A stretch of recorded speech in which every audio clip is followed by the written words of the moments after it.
We have here a really nice throw.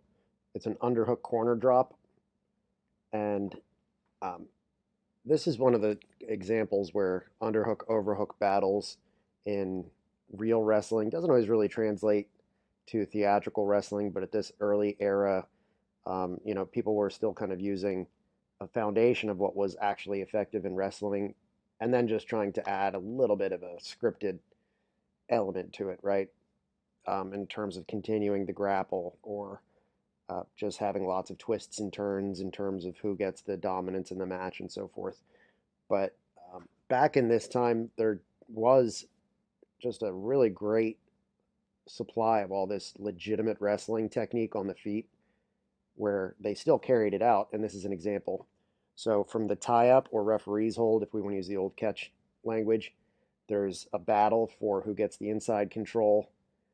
And eventually, there's a sort of lateral drop with the underhook, and the left foot of the thrower is arguably kind of playing a foot prop role against the defender's far foot.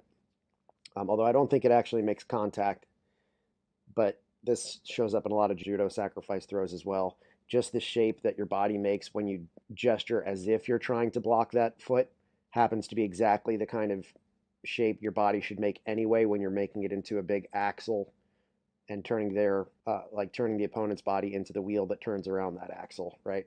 So it makes for a really nice underhook lateral drop, or underhook corner drop if you prefer. And it all starts with this battling for grips in referee's hold, aka collar tie. Each guy's trying to get inside control. And then eventually the attacker goes from having a hip out position where they're both just kind of having a hip out based shoving match into a hip in sacrifice, leading with a really powerful underhook. And the side of the underhook is on the far side.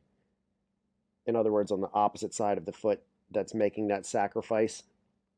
So that's a very powerful driver. It's a really realistic wrestling throw, and it's just like a crystal clear archival bit of evidence for effective wrestling techniques still being used at this stage in the game in these theatrical matches.